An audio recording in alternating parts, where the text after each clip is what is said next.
ખાતેથી seed ball four green wall અભિયાનનો પ્રારંભ કરાવતા વિધાનસભા અધ્યક્ષ શંકરભાઈ ચૌધરી, બનાસ ડેરી દ્વારા અરવલ્લીના પર્વતો પર 1 કરોડથી વધુ સીડબોલનું કરાશે વાવેતર। છેલ્લા 10 વર્ષથી બનાસ ડેરી દ્વારા બનાસવાસીઓએ સીડબોલ અભિયાનને હાથ ઉપર લીધું।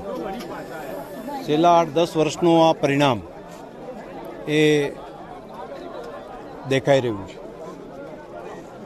અરવલ્લીની ગીરમાળાઓની અંદર હરિયાળી, ખાસ કરીને જેસોર પર્વત આપણે જોશો તો ધ્યાન ઉપર આવશે કે એક શરૂઆતના વર્ષે જ્યારે ત્યાં કામ કર્યું હતું તે ત્યાં તો બિલકુલ હરિયાળી દેખાય છે।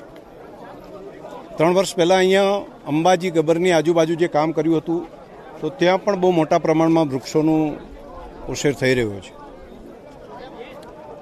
રાજ્ય સરકારનું ફોરેસ્ટ ડિપાર્ટમેન્ટ, બનાસ ડેરી અને બનાસવાસીઓ અને અનેક સંસ્થાઓ, NGO એ ભેગા મળીને આ ગીરમાળાઓને હરિયાળી કરવા માટેનું અભિયાન જે ચાલી રહ્યું છે, હું આભાર માનીશ દેશના પ્રધાનમંત્રી મોદી સાહેબનો કે જેમણે અરવલ્લીની ગિરિમાળાઓને ગ્રીન વોલ તરીકે ડેવલપ કરવા માટેનો એક ઐતિહાસિક નિર્ણય કર્યો છે।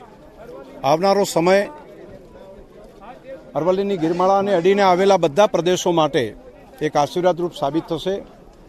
દાંતાના ડુંગરાઓમાં અહીંયા ઝાડ વાવીએ છીએ તો બનાસકાંઠા, પાટણ સહિતના પ્રદેશને તો ફાયદો થાય છે, પરંતુ આનાથી પણ આગળ વધીને છેક અમદાવાદ સુધી આનો ફાયદો થાય છે। કેમ કે આ ડુંગરાઓમાંથી સાબરમતી નદીમાં પાણી અહીંથી પહોંચે છે, એટલે દરેકનું કલ્યાણ થાય, દરેકનું ભલું થાય એ માટે અહીંના લાખો લોકો જોડાઈ રહ્યા છે। આજથી આની શરૂઆત કરીએ છીએ। આવનારા સમયમાં સતત 15 દિવસ સુધી અલગ અલગ સંસ્થાઓ, અલગ અલગ તાલુકાઓ અહીંયા આવી અલગ અલગ ડુંગરો ઉપર ફોરેસ્ટ ડિપાર્ટમેન્ટની સાથે રહીને બનાસ ડેરી દ્વારા એના સીડ બોલ વાવેતર માટેનું કામ કરીશું।